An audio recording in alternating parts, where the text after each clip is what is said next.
We actually bumped heads at this. Yeah. No one knows it. We kind of bumped heads. It was like sometime during the season, but it was like out of thing where it was out of love. Like he wanted me. He felt like I wasn't playing hard enough, and I needed it because no one's ever told me that before.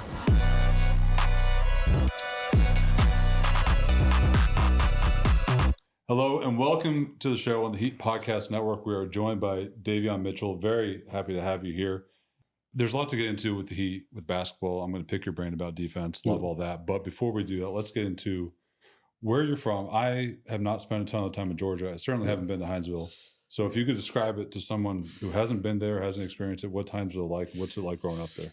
Hinesville, Georgia, man, it's like 45 minutes from Savannah. Okay. When people ask me where I'm from and who I know that's not familiar with Georgia, I just say Savannah, and they be like, "Oh, I know where that is." Then I'll be like, "I'm really from a small town, from Hinesville." But Hinesville is a small town. I feel like everyone know each other in that town. But the one thing I do love about the town is like everyone supports you. No matter if it's the NBA overseas, like those people support you out there. So shout out to Hinesville, man. So I usually don't go back often though, because it's like not a lot of stuff, like not a lot of gyms are open there. So eventually I'm going to do something where I'm like, we know you want to be in a gym. Yeah. So I got to like build a gym out there for like 24/7. So I have access to all the time. It's tough out there to get just like in a gym when you want to. So, but yeah, that's the best way I can kind of describe it for real. When you do go back, has it felt different since you became a pro, just the way people support you in that way? Felt different. I mean, obviously I think that when I go back now, it's a lot more people that want to take pictures, obviously get autographs. So that's like the only thing that's different. But other than that, man, they still support you either way. Honestly, they kind of treat me the same way, which I love. They don't treat me like I'm better than them, and I love that. Because I don't think no one's better than no one. So when I go back there, man, it's just all love. It's just a time where I miss being, for real. Yeah, it must be a little bit different. People on the street in a random city want to take pictures with you because they know who you are. But for sure. It's because they're proud of you. Yeah, right? For sure. And it's like people that like, it's just like old teachers, which is super cool. Just to see those people, see the smiles on their faces, and they actually get to be around an NBA player, because there's not a lot of NBA players that came through out of Hinesville, so I can be that person to do that for them. As you started, when you were a kid, you were starting to get into playing ball. What role did your family play as far as supporting you and kind of getting into the game at first? Man, they played a huge role, and I would say because they supported me like everywhere I went, AAU tournaments. They was always there.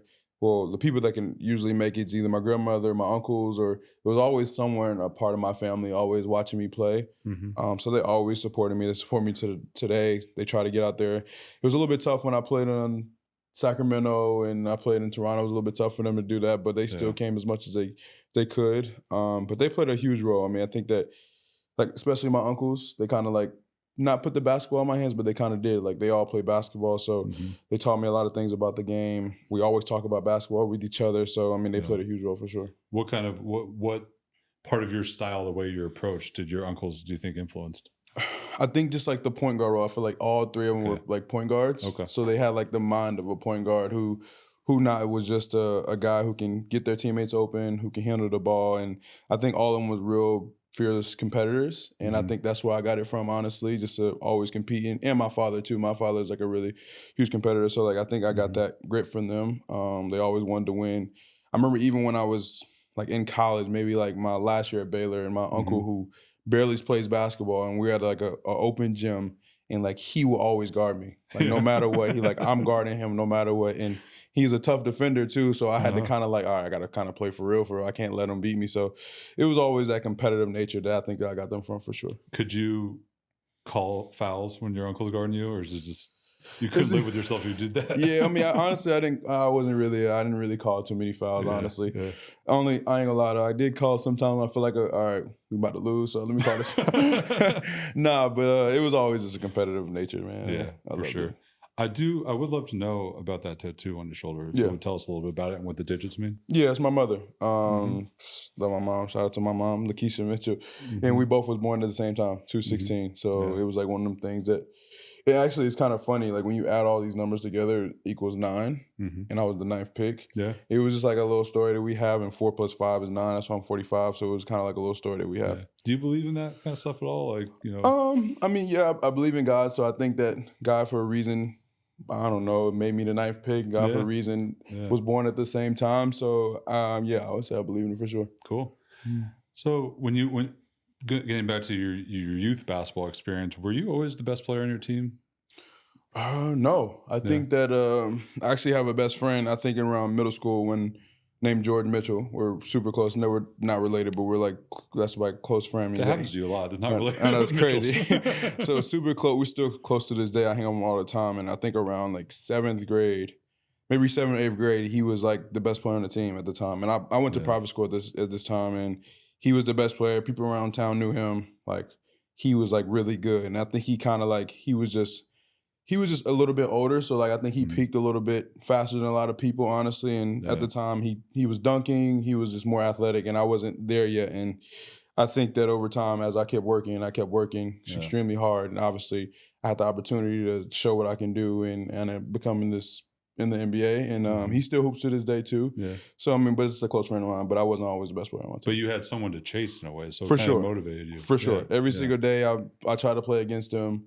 But also like even at Hinesville though, like I didn't always play with the people my same age. It's the thing. It's a gym called Schumann that we always go to. Okay. Schumann Rec Center was like open gym. Everyone get to play against each other. Older people, grown people who played overseas, like people that actually play basketball. And I used to always try to get on that court. So like, honestly, that's why I kind of got the competitive nature too. Is like always just tried to guard the best player, no matter where you played at, no matter how good you was. Yeah. I'm just guarding the best player of all time. So I always had something to chase for sure.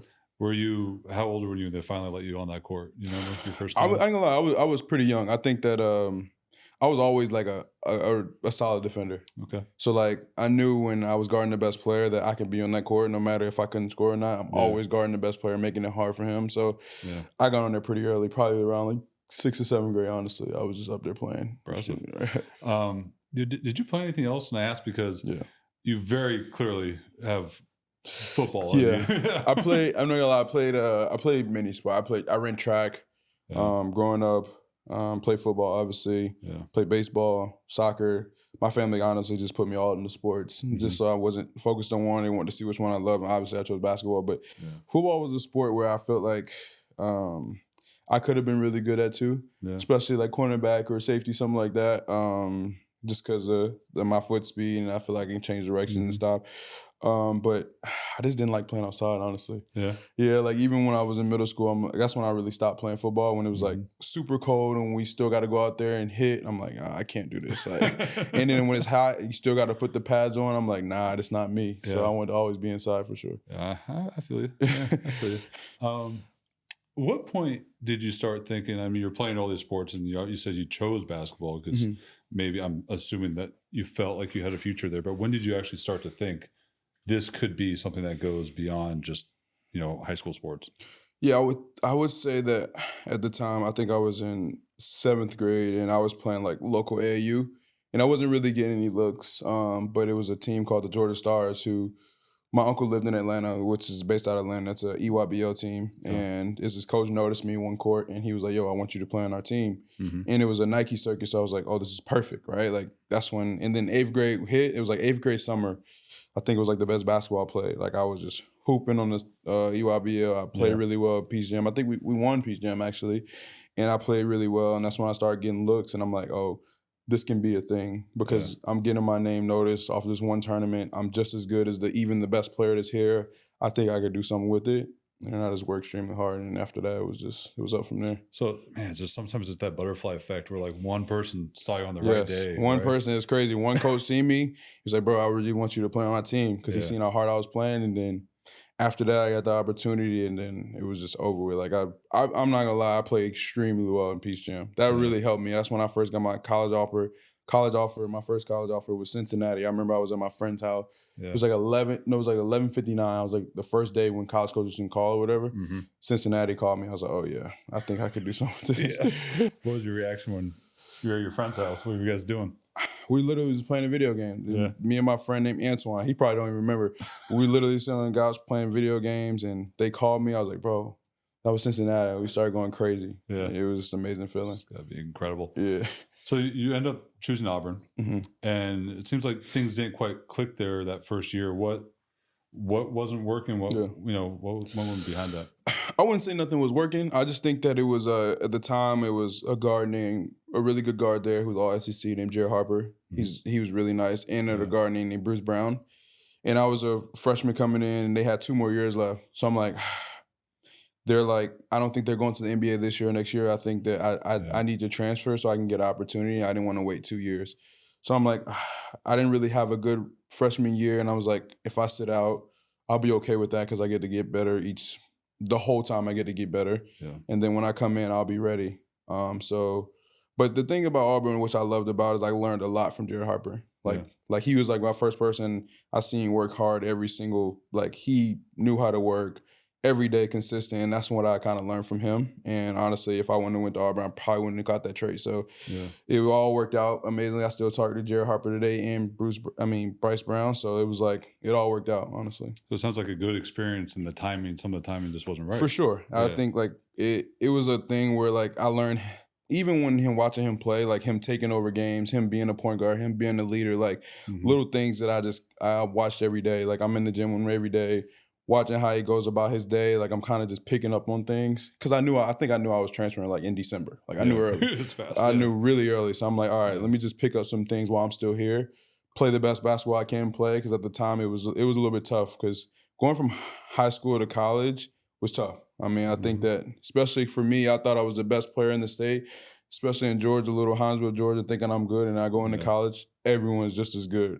Yeah. Everyone's just as athletic. So I'm like, oh, it was just like an awakening that I had to learn from, for sure. It's funny you mentioned that about watching him take over games, because it's always felt like you have a timing to your game. Like the score reaches a certain point, it's the third quarter, and you're like, I'm going to get to the rim 3 times in a row. Yeah. And then you just go do it. Yeah. I think it's like, especially as a point guard, you got to pick and choose, right? Like it's like, I think that every time I can get to the rim, but it's like sometimes you just got to pick and choose because sometimes they'll be ready. It kind of, you want to surprise them a little bit. Yeah. And I think that's what I picked up from him because he's also a point guard who can get his teammates open. He's really fast, really strong. So some things I picked up for sure. So you transferred, and unlike some of your younger teammates who had different rules, they got to just transfer and go start playing again. For sure. You had that year that you had to wait. Yeah. What was that year like? Honestly, I think it changed my career, honestly. Yeah. Like even just me working extremely hard, being consistent, even watching the college game, watching how Coach Drew obviously wants his guards to play because every time, even with Baylor, every guard made all Big 12. So I'm like, okay, how does his guards play? How does his guard be effective in the game for them to make Big 12 and for them to win games? So me just sitting there the whole year watching, practicing with them, practicing against them, and still working on my game. Like, how can I be effective? Even though we're 2 different games, the point guard they have now, 2 different games, but how can I still be effective? And I chose the way, like, I'm going to be the best defender on the court, and I'm going to get my teammates open. And when I'm wide open, just make the shot, just shoot the shot. So it was like one of them things where it kind of changed everything. Like, honestly, if I didn't have that year, I probably wouldn't be the 9th pick, honestly. Really? It's funny because I think your collegiate experience kind of mirrors your pro experience as far as the journey because there's like a couple spots where you're learning things, and then you found the right fit, the right time, the right rotation role. And then Baylor, you guys obviously had that incredible run. What do you think that run did for your career in general? I mean, it gave me the confidence to know that I can play in the NBA. Yeah. Just playing against the top draft picks in the tournament, playing against them and doing really well against them, guarding them. I'm like, oh, I can really be effective in the lead. Also gave me a thing where learn how to play with really good players. Because sometimes you on a college team, you're the best player, you're scoring all the points. Usually, sometimes you win, sometimes you don't. It just depends. But with my team, we had really good scorers. We had really good players in Jared Butler, Maceo Teague, and Adam Flagler, those guys who can really score the ball. So learning how to play with them, playing off with them, it kind of taught me how to play with good players. So I've been with the Heat for 15 years, going to my 16th season. I cannot remember a player endearing himself to a fan base as quickly as you did. It's like the trade happened, you get in, we're taking pictures in the different jerseys, and like 2 days later, half the fan base is like, that's a Heat lifer. You know, it happened really fast. For sure. What do you think clicked so immediately? What flipped in Miami? Honestly, I wanted to go to Miami from the beginning. Even though I knew they didn't have, at the time I knew I was going to be a top 10 pick, just hearing from my agents and hearing from everything around the media, I was going to be closer to a top 10 10 to 14. I'm like, bro, Miami don't have that pick. But they don't have nowhere near. But like always, my agents always ask me like, where would you want to go if you could choose? And I'll always say Miami because of the way they play. And it's like everyone plays exactly like how I play, extremely hard. You don't really care who's scoring all the points like that. You're just gonna play hard, just try to win games, and you play the right way. And I'm like, bro, I'm gonna fit here so easy. I knew as soon as I got traded, I'm like, oh, I'm gonna fit easily. Like I knew immediately I was gonna fit because. Obviously, I played against him when I was at Toronto, and I'm like, bro, I gotta be here. I gotta get here. So it all worked out for sure. And usually, when you hear about agreements happening early, that means there wasn't much doubt. Like everybody, it was a win-win for everybody. Was there any doubt in your mind that you were going to be coming back to the Heat? Really? No doubt. I knew I was. I ain't gonna lie. I told my agent like I want to be here. Like I want to be here. I don't honestly. I mean, obviously, if you know how it is, like I had to do something what's best for my family, and I'm like, I really want to be here, so try to get me here no matter what. And it all worked out. But like I said before, man, when I first got here, it just felt like the game came easier. I had more confidence. I just felt comfortable on the floor, and no matter if I was missing or making shots, it was just like I felt comfortable. Like I knew if I play hard, the next man is playing just as hard, right? So I can go out there and play extremely hard, knowing that everyone on the floor is playing just as hard as me. So I think I asked you about that at the end of the year about why your 3-point shot just kind of way up, and you said it was confidence and feeling confidence, and then obviously, man, I think that basketball is a rhythm, and people don't understand. A lot of people don't understand, but it's a rhythm thing where. Sometimes, like the previous teams I was on, obviously, sometimes you're not touching the ball. You go down a court 4 to 5 times, and then now you got to shoot a corner three. It's like, dang, I didn't touch this ball in a minute. So now, like, all the pressure's like on this shot. And basketball shouldn't even be played like that because every shot is like you want to shoot the next shot with confidence. But now it's like I'm thinking like after I airball or something because I ain't shoot, I'm like, should I shoot this next one? You know what I'm saying? So it was like one of them things where I never had that feeling when I was in Miami for sure. You might find this interesting, but like 15 years ago, and this is when all the new stats were coming around. Some people did studies on whether or not like the hot hand exists, and they at the time, and now looking back, they were trying to disprove it. But they were looking at it wrong because they were just looking at the shots people were taking and like, okay, you get the heat check. Obviously, it's a harder shot. It'll go in less. But they weren't taking into account that rhythm thing. Rhythm, man. Which is sometimes the ball just feels great. For sure. Hands, right? Like you don't even have to shoot all the time. Just like, let me touch the ball one time. Let me swing it. Like I just need to touch the ball a couple of times. Let me feel like I'm in a part of the game. And then there's like a rhythm to it, right? So I think that when I got to the Heat, I was always kind of like in a rhythm, and it made the shots a lot easier. It made me more confident to take those tough shots. Where those tough shots in the fourth quarter, I'm like, bro, I had a rhythm the whole game. So even if I miss this, I'm thinking it's going in. So I'm good with that result every time. So you obviously knew about Spo beforehand. I mean, Spo was part of he is the Miami Heat at this point, but you have to earn his trust. For sure. He does not play people unless you're going to do certain things. I got a story about especially with young guys, right? What developed in your relationship in those few months that you were with the Heat? It's funny because we actually bumped heads. No one knows it. We kind of bumped heads. It was like sometime during the season, but it was like out of thing where it was out of love. Like he wanted me. He felt like I wasn't playing hard enough, and I needed it because no one's ever told me that. I was going to say that. It hadn't been the first time you ever heard that. So when he said it, I was like kind of surprised because no one's ever said that before. And then when I realized when I'm watching the film, when little things I could have done better, I'm like, oh, like. He's really watching me because like I could have been in this spot here. I could have got this steal here if I'm literally locked in and engaged. And he was just kind of just challenging me, and I loved it, right? And it was like one of them things we went back and forth. And like I remember we went back and forth, and the next game he didn't start me. It was the Boston game.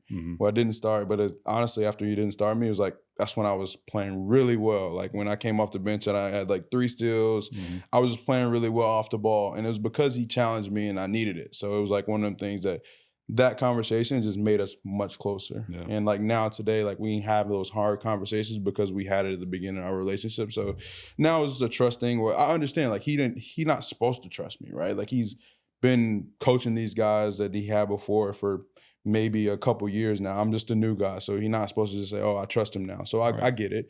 I understood it. So after that, we just kind of clicked for sure. I'm going to butcher this quote, but what's the saying? It's like from the people we expect the most, we demand the most, something along those lines. I never heard that one. Well, maybe I just made it up, but it sounds pretty good, right? A little off topic, but you walked in here, people can't see it right now, but you walked in here carrying a basketball. Yeah. We know you're carrying a ball everywhere. Yeah. I've had sources around Miami tell me they see you in CBS with the ball and everything. Mm-hmm. So my question is not why do you carry a ball everywhere? Because I have a pretty good idea there, but what do you actually put the ball down for? You know, other than this podcast right now. Man, I put the ball, honestly, I got another ball on my bag. I'm about to go work out after this. Balls right now? Yeah, I got 2 balls. No, man, I just like dribble. I feel like I'm in a lot of places where I'm walking and I'm like, why not walk and dribble, right? Like I really want to dribble all the time, so why not just carry it with me? Mm-hmm. And I remember one time, it's funny because I was dribbling one time in the airport and it was someone that said something to me one time. But I understood it because it was like 6 in the morning. It was early in the morning. It's like, can you stop dribbling the ball? I'm like, no, I'm not stopping dribbling the ball. What are you talking about? And he was like a random guy, right? Yeah, so I'm like, no, I'm not. And we just went back and forth. And ever since then, after he said that, I'm like, now I'm dribbling the ball everywhere I go now. Mm-hmm. Well, you know, like maybe it doesn't happen anymore, but kids used to walk to school more. Mm-hmm. And when I was a kid, they would tell you like to work on your ball handling, just dribble the ball at school. Come on. Yeah, right. You always got the ball in my hand. So when I'm in the game, it's like, I already know where it's at. Mm-hmm. So you had a video, I think it was on Instagram, and you're wearing your own jersey. Here we go. Yep. Okay. Yep. So what was behind that? Because you got to have a lot of confidence to wear your own jersey. I feel like out. Yeah. So I'll tell you a story. I think I asked Rob like after the year because I remember seeing somebody carrying a Heat Culture jersey, and I never got to wear that jersey. You're talking about. Yeah, our equipment guy. So I seen somebody like a player, may have been Terry. He was carrying a Heat Culture jersey after the season when we all seen each other, whatever. Mm-hmm. I never got to wear that jersey, so I'm like, dang, I really want that jersey, like. Because I never got to wear it, and so I don't have one. So I asked Rob, like, yo, can you make me one? Yeah. He made me one that day that I wore it, right? So I put it on. So it was the day of the game, too. It was, I think it was game 6. So I put it on or whatever. So I'm chilling in my house. Then he was, me and my trainer, Jerry, went to go get some food. And I was literally just picking it up. I'm like, I'm about to pick it up, and I'm going back to the house. So I went out. Literally, I'm walking into the restaurant to literally pick it up and leave. Mm-hmm. Someone was like, what's Davion Mitchell? So he come take a picture. I was probably there for like 3 minutes, like maybe 4 to 5 minutes. I was like, wasn't there that long. Then this went viral. I'm like, oh my gosh, this is crazy. How many texts did you get about that? So many. My Instagram blew up. Everything was just blowing up. I'm like, oh my gosh, here we go. Let's talk about defense because I love talking defense. I love talking defense with people who care about it really deeply. And I think one of the most underappreciated skills, which maybe the last year or two is becoming more well known, in part because of certain players in the playoffs. Yeah. Andrew Nemhard this year, for example, or Caruso, is screen navigation. Mm-hmm. And you do that as well as anybody. It's really hard to screen you. Can you take us through kind of the nuances? And I know some of it is effort, but it's not all effort. There's details in there. For sure. What are the nuances of getting around screens and playing the pick and roll that you're seeing? Yeah, I mean, I think that it is a lot of effort, though. I'm not going to lie. It is a lot of effort, but you have to – it's tough to really explain, but because we're not standing up. But I think that, like, when I watch a lot of film, so I know how good a screener is. So I know that if I know I'm going against a guy like Steven Adams, I'm like, all right, so you may got to press up and then shoot under because you probably can't blow through his screen. If you do, you got to be there early. Right? You got to be there a little bit early. But for me, it's like always stay connected to the defender. And for me, and I'm always staying low to the ground, that the big always wants to will screen the guy that's guarding them. Mm-hmm. So if I stay connected, kind of just a little bit behind, the big is always going to try to get me no matter what, right? So like, start leaning, and a lot of people a lot of ball handlers don't just come off the screen shoulder to shoulder. That's what they teach. Mm-hmm. So if you don't come off shoulder to shoulder, I'm connected like I'm shoulder to shoulder. So I'm already there early. The guard's trying to run away because of my ball pressure. Boom, legal screen, right? It's like something that I work on. It's like something that I watch film on just to try to see like how's the screener. Is this a really good screener? If he's not a really good screener, I know that I can get a couple legal screen calls just because he's kind of afraid of a little bit of contact. So it's kind of things that I study for sure. See, there's a lot of nuance to defense. People you got to study. You got to study to be good sure. But to that point, I think every time I watched in the locker room pregame or I was on the court and I saw you you're watching film as much as I've ever seen anybody watch film. What are you looking for, especially on the defensive end? Like can you give us an example of a tendency that you will see? You don't have to name a name, but then I can exploit that somehow or I can take advantage of it. Yeah, so I would say a really good player. I'm not going to say his name because I don't want him to know, but it's a guy in the NBA who likes to shoot off his left hand. Okay. Right? Always likes it. He doesn't really like shoot off his right hands. It's always like a rhythm thing off of left hand. I know as a point guard and as a person that can create a shot, I know it's a rhythm to it. Okay. So like things that I study is like if I bother that rhythm, how's he gonna shoot it? So every time that he did it off his left hand, I just jumped at him to make it seem like I was going for the ball, but I'm like kind of just messing up his rhythm. And he does another move, and I'm like, all right. And now I know he's probably gonna go for a mid range. Now I know he's not shooting off his right hand. Something similar, like little things like that I look for. Like if he likes shooting off his right hand, then I'm kind of like I'm just a little bit more leaning towards like kind of sending him left a little bit, knowing that he likes shooting off his right hand to keep me away from the balls. It's like little things I watch like that. So it's almost like you're understanding the rhythm. Like you for understand sure. the 1-2. Like if you don't understand the rhythm, it's hard to guard. And I think that's why it's so hard to guard like a guy like Kyrie, because like he plays with so many rhythms. Like it's different rhythms. It changes speeds, like slow, fast. Like it's just a different rhythm kind of every time. But also I kind of like guarding guys like Kyrie. It's like because he's like a more guy who loves to dribble. And people that love to dribble with me, I kind of like getting them to the ball, getting to the ball. So like I kind of love guarding people like that. It makes the game a little bit more fun. I'm not gonna lie. So there's a challenge to it. Yeah, for sure. So I'm not going to ask you to like say anybody's better than you, because you should think you're the best defender, right? Yeah. But there are other guys I would assume that you respect. Well, 1,000%. So who are some guys that, especially at your position, on ball, that sort of thing? Who are guys in the league that you respect for what they can do? Honestly, after watching the playoffs, is Andrew Nembhard. I never knew he can guard as good. Like honestly, I never knew, because I mean I played him in college, and I kind of watched him a lot in college. Even his offensive things in college, I always watched his game because he's really good in the ball screen. He has a really good pace. So it's a guy that I always watched, but I never knew he was that good defensively. And he's a guy that can literally he's not as fast with his quick feet, but like he finds a way just to stay in front of you, finds a way to kind of bother you. He's not the fastest person in the world. He's not the most athletic, but he finds ways to keep his body on you. So I kind of look at guys like him. Obviously, Drew Holiday is a guy that I probably like watch the most being defensive, because I feel like we kind of have similar tendencies. We're both stronger, lower to the ground. You guys both play chest to chest. For sure, yeah. Right? So he's probably the guy. Another guy is Lou Dort. Okay. That's why I kind of learned the legal screen thing, because I think like me and him are the best at it. He creates a lot of legal screens, and he's a guy that plays chest to chest too.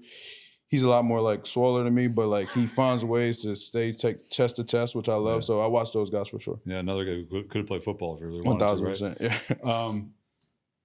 If you have a 10-year, 15-year career, if anybody has a longer career, that's saying something, 1,000%, right? Yeah. But if you could go 10 years out and look back and say, I accomplished this, or this is how people remember me. And I know it's hard to say like what I want my legacy to be, but what would it be? What do you want people to think about you 10, 15 years from now? He does whatever it takes to try to win. He's the best defensive guard to play the game. That's what I want. And obviously I want to be a champion at some point in my career. Definitely want to win a champion. I mean, if it's just one, it's just one, but I have to win a championship. Yeah. Hopefully it's multiple, but I got to get one for sure. Okay. Last two questions I like to ask everybody. And this doesn't have to be an NBA player, but it can be an NBA player. Okay. What's your favorite basketball play you've ever made? The one that you've got on repeat in your mind no matter what. And you said doesn't have to be in the NBA? Doesn't have to be in the NBA. Favorite basketball play? Offensive or defensive? It doesn't matter? That's a good question. Honestly, I would say my rookie year. It was like it was the first game of my career actually. Yeah. And I guarded Davion Mitchell. Okay. And it was a play where I was picking him up kind of like half court, getting through screens, got through another screen. He kind of went ISO ball, and I ended up like literally like taking the ball, like ripping the ball away from him. Like it was crazy. We're ripping the ball away. The whole crowd went crazy because everyone knew I'm a good defender. So I kind of like pumped the crowd up a little bit because I was guarding really well. Yeah. Took the ball away from him when we went to score. Like I threw a lob. And they called timeout, and it was just like one of the moments I'm like, dang, like I really just locked Donovan Mitchell up. Yeah. But knowing that I got to go against him now, like I ain't really a starstruck. I'm trying to be like feel like I'm in the same, like we are the same people. Like we play against each other all the time. But like that was one of the moments for sure. Because I think even going in college, he was my favorite player to watch. Okay. It was kind of one of the reasons why I had number 45. So I'm like, just to guard him and do that. And it was like one of those moments for sure. What was his reaction to that play? Did he say anything? he did say something after, I would say, like, in the interview. I think did they beat us? They beat us. He said something in the interview, like, his defense is as good as it's advertised. Like, like it's really like that. So it kind of was like, all right, like, I can really lock down a lot of people in this league. Yeah, man. That from him. So last question, and it's deceivingly difficult. Some guys we've already talked to, they have rattled off immediately. Some guys took a little time to think. Okay. Your 4 favorite basketball players of all time. And you can't name teammates. 4 favorite basketball player of all time. It have to be NBA? No. I would just say the people that I watch the most. I'm not gonna say my favorite. I'm just saying the people I watch the most. Okay. One is Pierre Jackson. Yeah. Little guard out of Baylor. He's probably one of the people I watch the most. Yeah. Let me see who else. Steve Nash. For Steve sure. Nash, yeah. I watched Steve Nash probably, especially after my first 2 years, I watched him a lot. Even in college, I watched him so much. The Nash dribble. Yeah. I love, bro. He's amazing. Watched him a lot. Who else? You got 2 in, 2 more to go. Let me see. See, it's harder than people might think. Yeah, it is. Because I don't want to just say NBA players because I watch a lot of basketball. So I know I watch overseas people too. I'm